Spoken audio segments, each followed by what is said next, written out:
Kami dari kelompok 3 akan mempresentasikan hasil diskusi kami mengenai perhitungan link budget dari satelit Satria 1. Perkenalkan, nama saya Ryan Saputra dengan NRP 082. Saya Octavia Amalia Tusolihah dengan NRP 091. Saya Gavin Bintang, NRP 100. Berikut penjelasan kami. Nah, di sini ada pengertian dari satelit Satria 1. Satelit Satria 1 atau biasa disebut satelit Republik Indonesia adalah satelit geostasioner multifungsi yang diluncurkan pada 18 Juni 2023. Satelit ini dibangun oleh Thales Alenia Space di Prancis dan dimiliki oleh pemerintah Indonesia melalui PT Satelit Nusantara 3. Satelit Satria 1 ini beroperasi di orbit 146 derajat bujur timur tepat di Pulau Papua dan bertujuan untuk menyediakan konektivitas internet yang merata di seluruh Indonesia, terutama di daerah 3T, yakni terluar, tertinggal, dan terdepan. Nah, berikut adalah gambar dari satelit Satria 1. Satelit ini memiliki bobot 4,6 ton dan diluncurkan ke angkasa menggunakan roket Falcon 9 setinggi 70 meter dan berbobot 580 ton milik SpaceX, perusahaan yang didirikan oleh Elon Musk. Falcon 9 adalah roket yang dirancang agar dapat mendarat kembali ke bumi dan dapat digunakan kembali. Satelit ini termasuk ke dalam jenis Very High Throughput Satellite atau VHTS dengan kapasitas 150 Gbps dan memiliki masa hidup selama 15 tahun. Yang selanjutnya ada parameter satelit Satria 1. Yang pertama ada lokasi. Lokasi satelit Satria 1 sendiri ada di Jakarta. Untuk side latitude-nya itu berada pada min 6 derajat dan side longitude-nya berada pada 146 bujur timur. Untuk altitude-nya itu 8 meter, antenanya 1,2 meter, antena efisiensinya 0,65. Untuk LNB atau LNA noise temperatur itu berada pada 100 derajat Kelvin dan untuk antena noise temperaturnya itu berada pada 30 derajat Kelvin. Yang berikutnya ada HPA intermodulation. Untuk value-nya itu min 25 dB atau desibel. Selanjutnya ada antena crosspole itu sama min 25 desibel dan ada adjacent channel interferensi itu min 20 desibel. Yang selanjutnya itu ada satelit longitude berada pada 113 derajat bujur timur. Ada frekuensi uplink-nya. Frekuensi uplink itu 29,5 sampai 30 GHz. Ada frekuensi downlink itu 11,7 sampai 20 GHz. Dan untuk satelit receive, satelit saturation, satelit EIRP, transpondent, bandwidth, transpondent IBO, transpondent OBO, transpondent intermodulation, interface, adjacent beam interference, sama adjacent satellite interference itu bervariasi. Saya akan menjelaskan parameter geografis dan fisik. Yang pertama, SATLOM atau bujur satelit 106 BD bujur timur. Ini adalah lokasi bujur satelit di orbit geostasioner. Selanjutnya ada SATLAT atau lintang satelit. 0 derajat, satelit geostasioner berada di atas garis khatulistiwa sehingga lintangnya 0 derajat. Selanjutnya eselon bujur bumi 106,2 derajat bujur timur. Ini adalah lokasi bujur stasiun bumi. Selanjutnya eslat atau lintang bumi yang berada pada minus 6,2 derajat. Ini adalah lokasi lintang stasiun bumi atau nilai negatif menunjukkan lintang selatan. Selanjutnya radius bumi yaitu pada 6378 km dari rata-rata bumi. Selanjutnya kecepatan cahaya yang berada pada 3/10⁸ m/s konstanta fundamental dalam fisika. Selanjutnya frekuensi atau uplink atau rentang frekuensi yang digunakan untuk transmisi dari stasiun bumi ke satelit. Yang selanjutnya frekuensi downlink berada pada 19,7 sampai 20,2 GHz atau rentang frekuensi yang digunakan untuk transmisi dari satelit ke stasiun bumi. Selanjutnya lambda atau uplink. Ini adalah panjang gelombang uplink atau menggunakan frekuensi tengah dari rentang uplink. Selanjutnya lambda. Ini adalah panjang gelombang uplink menggunakan frekuensi tengah dari rentang uplink. Selanjutnya lambda downlink. Ini adalah panjang gelombang downlink menggunakan frekuensi tengah dari rentang downlink. Selanjutnya visibilitas yang berada pada 0,65 faktor visibilitas, kemungkinan dipengaruhi oleh kondisi atmosfer atau sudut elevasi. Selanjutnya temperatur pada 30 Kelvin, kemungkinan temperatur noise system. Selanjutnya loss dan gain pada link. LNA atau LNB yaitu loss pada LNA atau LNB adalah kehilangan daya sinyal saat melewati low noise amplifier atau block converter di penerima. LT atau feeder loss yaitu 0,5 dB adalah kehilangan daya sinyal pada kabel feeder. Selanjutnya receiving adalah kemungkinan merujuk pada gain antena penerima stasiun bumi. Nilainya tidak disebutkan secara eksplisit tetapi akan mempengaruhi perhitungan daya terima. Selanjutnya bit per simbol ini berkaitan dengan modulasi dan coding mempengaruhi bandwidth yang dibutuhkan untuk laju dan tertentu. Nilainya tidak disebutkan secara eksplisit dan tidak langsung digunakan dalam perhitungan C per N. Selanjutnya PT atau power transmit ini adalah daya pancar stasiun bumi dalam dBW atau decibel watt. Nilainya tidak disebutkan secara eksplisit tetapi penting untuk perhitungan daya terima di satelit. Selanjutnya PT atau power transmit konversi daya pancar ke dalam watt. Nilainya tidak disebutkan secara eksplisit. Selanjutnya LC atau loss cable kehilangan daya pada kabel. Nilainya tidak disebutkan secara eksplisit. Selanjutnya rain attenuation redaman sinyal akibat hujan. Nilainya tidak disebutkan secara eksplisit tetapi akan mengurangi daya terima. Untuk selanjutnya perhitungan uplink. Konstanta Boltzmann, konstanta fisika yang menghubungkan energi dengan temperatur. Lalu ada L-pol atau loss polarisasi, nilainya tidak disebutkan secara eksplisit. Lalu SAT uplink atau carrier to noise ratio di input transponder satelit. Nilai ini menunjukkan perbandingan antara daya sinyal yang diterima dengan daya noise pada uplink. Nilai negatif yang besar menunjukkan sinyal yang jauh lebih lemah dan noise.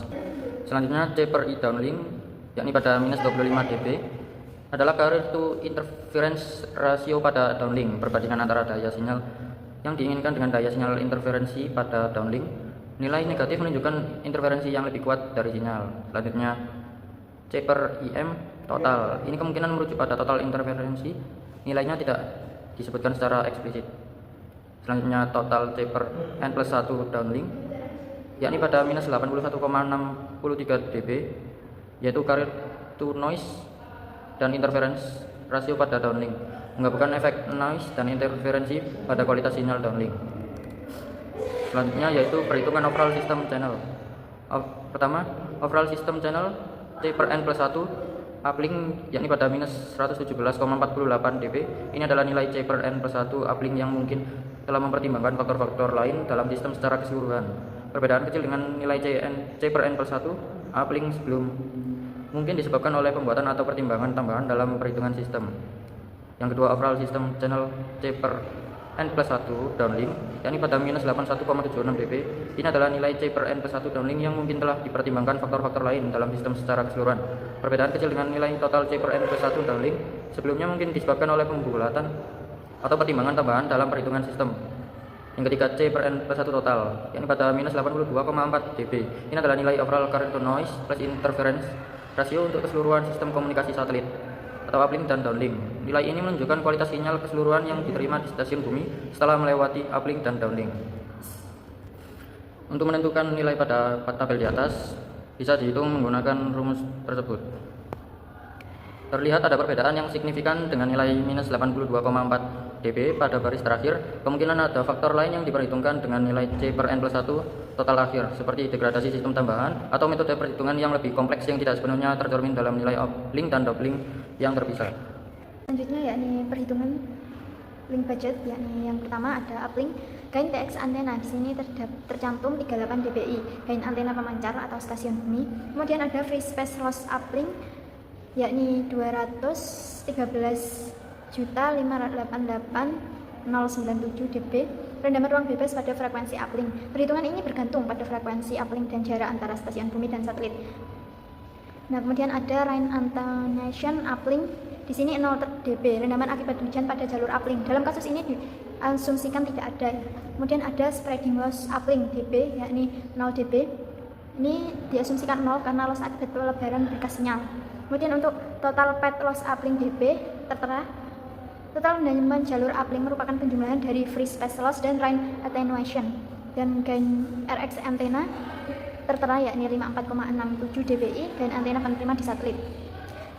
Kemudian ada gain antena pointing loss atau HPBW uplink.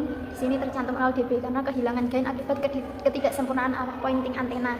Dan ada adjacent satellite interference, ada min 20 dB. Tingkat interferensi dari satelit tetangga pada frekuensi yang berdekatan. Nilai negatif besar menunjukkan interferensi yang rendah relatif terhadap sinyal yang diinginkan. Kemudian ada sistem noise temperature. Ini uplink yakni 3470 Kelvin, temperature noise sistem penerima di satelit. Nah, kemudian ini ada sistem noise power uplink yakni 24,77 dBk. Pada noise system dalam dB terdapat 1 Kelvin. Ini biasanya dihitung menggunakan rumus di atas, di mana K adalah konstanta Boltzmann dan B adalah bandwidth system. Namun nilai ini sudah diberikan dalam dBk yang mengindikasikan rumus di bawahnya ditambah konstanta terkait dengan bandwidth dan konstanta Boltzmann. Kemudian yang kedua, bagian 2 ada downlink, yakni FRP downlink min 81,96 dBW flux density yang diterima di stasiun bumi dari satelit. Ini adalah daya persatuan luasan. Kemudian di bawahnya ada Rain RX antena 52 dBi gain antena penerima stasiun bumi. Di bawahnya ada free space loss downlink dengan jumlah tercantum yakni 210,9972314 dB rendaman ruang bebas pada frekuensi downlink. Karena frekuensi downlink biasanya rendah dari uplink, free space loss juga lebih rendah. Kemudian di bawahnya ada rain attenuation downlink 0,5 dB rendaman akibat hujan pada jalur downlink. Di bawahnya ada spreading loss downlink dB. Ini tercantum 0,5 juga loss akibat pelebaran bekas sinyal pada downlink. Kemudian total path loss downlink tercantum. Total rendam jalur downlink merupakan penjumlahan dari free space loss, rain attenuation, dan spreading loss sehingga mendapatkan hasil tersebut yakni 211,472314 dB. Kemudian di bawahnya ada gain TX antena yakni 51,85 dBi, gain antena pemancar di satelit. Di bawahnya ada gain antena pointing loss atau HPBW downlink tercantum 0 dB. Kehilangan gain akibat ketidaksempurnaan arah pointing antena satelit. Kemudian di bawahnya ada adjacent satellite interference tercantum min 20 dB. Ini karena tingkat interferensi dari satelit tetangga pada frekuensi yang berdekatan pada downlink. Kemudian ada di bawahnya sistem noise temperature downlink ada 500 K, temperatur noise sistem penerima di stasiun bumi. Kemudian di bawahnya ada sistem noise power T downlinknya 26,99 dBk. Daya noise sistem penerima di stasiun bumi dalam dB terhadap 1 Kelvin. Kemudian untuk link margin ini tercantum min 88,9 dB. Bisa disebutkan bahwa margin tautan adalah perbedaan antara daya sinyal yang diterima dengan daya minimum yang dibutuhkan untuk kualitas komunikasi yang diinginkan. Margin negatif yang besar menunjukkan bahwa daya terima jauh di bawah ambang batas yang dibutuhkan, yang mengindikasikan masalah serius pada desain tautan. Nah, jadi kemungkinan untuk link margin ini ada permasalahan di desain tautannya. Kemudian ada persen bandwidth yang digunakan yakni 36,36%, presentasi bandwidth transponder satelit yang digunakan. Kemudian di bawahnya ada persen power yang digunakan, ini sama 36% juga dengan asumsi linear. Presentase daya transponder satelit digunakan, ini diasumsikan linear dengan presentasi bandwidth. Kemudian ada perhitungan EIRP min dBW, ini tercantum min 81,96 dBW. EIRP atau bisa disebut Effective Isotropic Radiate Power adalah daya pancar efektif antena satelit. Nilai ini sama dengan FRP dari downlink yang menunjukkan bahwa FRP yang dihitung berdasarkan EIRP satelit rendaman downlink. Kemudian di bawahnya ada EIRP min dB. Ini sama nilainya yakni min 81,96 atau nilai numerik. Nilai EIRP dalam dB mungkin dB relatif terhadap daya referensi tertentu, tetapi dalam konteks ini kemungkinan sama dengan dBW. Jadi untuk kesimpulan dari perhitungan link budget ini, data ini memberikan gambaran parameter-parameter penting dalam perancangan link komunikasi satelit. Nilai link margin yang sangat negatif min 88,9 ya dB menjadi perhatian utama karena menunjukkan bahwa daya sinyal yang diterima jauh di bawah tingkat yang dibutuhkan untuk komunikasi yang andal. Perlu ditinjau kembali parameter-parameter seperti daya pancar, gain antena, loss jalur, dan noise dalam sistem untuk mengidentifikasi penyebab margin yang rendah ini. Mungkin itu penjelasan dari saya. Baik, di sini saya akan melanjutkan mengenai berikut adalah tampilan mengenai GUI atau perhitungan link budget di MATLAB. Tampilannya akan seperti ini. Dan untuk programnya itu pertama-tama saya akan mendeklarasikan konstanta dan parameter sistem. Yang pertama itu ada C yaitu kecepatan cahaya yang fungsinya itu digunakan untuk menghitung panjang gelombang sinyal. Dan yang Berikutnya ada bandwidth sebesar 36 MHz. Yang selanjutnya ada uplink frekuensi sebesar 29,5 GHz, ada downlink frekuensi 20,2 GHz. Nah, untuk yang berikutnya ini ada uplink frekuensi diubah yang semula GHz menjadi Hertz. Jadi uplink frekuensi ini dikali 1 pangkat 10 pangkat 9 dikonversi menjadi ke Hertz. Begitu juga dengan downlinknya yang semula GHz nantinya dikonversi menjadi Hertz. Selanjutnya ada antena diameter sebesar 3 meter, ada antena efisiensi 0,65, ada temperatur sistem downlink sebesar 500 derajat Kelvin, ada gain to temperature ratio yaitu sebesar 17 desibel per Kelvin, ada EIRP uplink itu sebesar 52, ada satelit TX power dB 40 desibel, ada data rate Hertz sebesar 30 Mbps, itu satuannya dalam Hertz, dan terakhir itu ada MB no required 6,5 desibel. Yang pertama-tama kita nantinya akan menginputkan data dari pengguna itu slang range, jarak slang range-nya dari satelit yang kita gunakan. Setelah itu nantinya baru dikonversi jarak dari kilometer ke meter. Ini untuk uplink dan downlink-nya yang semula dari kilometer menjadi meter. Setelah itu nantinya kita akan menghitung free space path loss untuk uplink dan downlink-nya. Untuk rumus VSPL uplink-nya itu 20 dikali log 10 dikali uplink distance ditambah 20 kali log 10 dikali uplink frekuensi Hertz-nya dikurangi 147,5, dan yang downlink-nya itu 20 dikali log 10 dikali downlink distance-nya ditambah 20 kali log 10 dikali downlink frekuensi dikurangi 147,55.